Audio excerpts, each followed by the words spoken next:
This channel does not promote any violent, harmful, or illegal activities. All content provided by this channel is meant for an educational purpose only.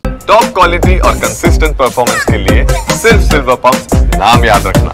Hind মোটরে স্ত্রী আর মেয়েকে খুন, বাড়ি থেকে উদ্ধার হয়েছে মহিলা 4 বছরের শিশুর রক্তাক্ত দেহ। হিন্দ মোটরে এই ঘটনা ঘটেছে, মহিলা আর স্ত্রী 4 মহিলা এবং 4 বছরের শিশুর রক্তাক্ত দেহ পাওয়া গিয়েছে বাড়ি থেকে।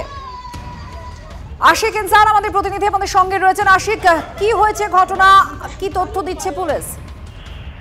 দেখো, পুলিশ এবং স্থানীয় সূত্রে যেমনটা জানা যাচ্ছে যে পারিবারিক অশান্তির ছেড়ে এই ঘটনা ঘটেছে উত্তরপাড়ার হিন্দ মোটর ভদ্রকালী এলাকার ঘটনা।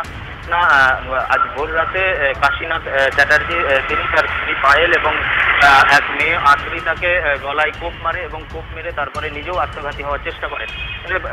যেটা জানা যাচ্ছে যে প্রথমে আহতদের পুলিশ উদ্ধার করে এবং উত্তরপাড়া স্টেট জেনারেল হাসপাতালে নিয়ে যায় এবং তারপরে সেখান থেকে স্ত্রী এবং মেয়ে অর্থাৎ পায়েল এবং আদ্রিতাকে মৃত ঘোষণা করে এবং উত্তরপাড়া স্টেট জেনারেল হাসপাতাল থেকে কাশীনাথকে এই মুহূর্তে কলকাতা মেডিকেল কলেজ হাসপাতালে নিয়ে যাওয়া হয়েছে।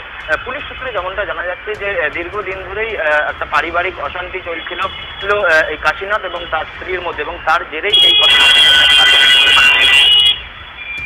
ধন্যবাদ।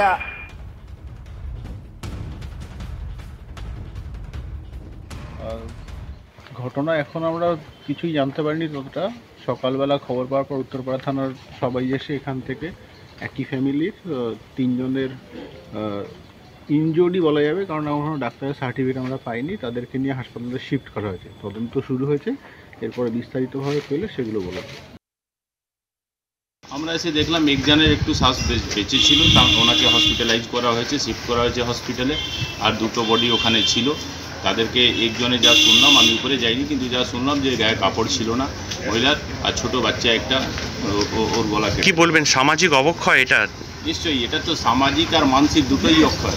আমার নাতনি আর বাচ্চাটা আর ও যাবে ভুলেই দেখি চা খেতে ডাকবো, পাশে ওঠো চা খাবে না, ব্যাস গিয়ে দেখি কি রক্তাক্ত। হ্যাঁ, মনে হচ্ছে আমার ওই ভাগ্নিরা দুজনে ঘুমোচ্ছিল, ভাগ্নিটার নাতনি আমার হয়তো জামাই নিজেই খুন করেছে নতুন চাকু দিয়ে।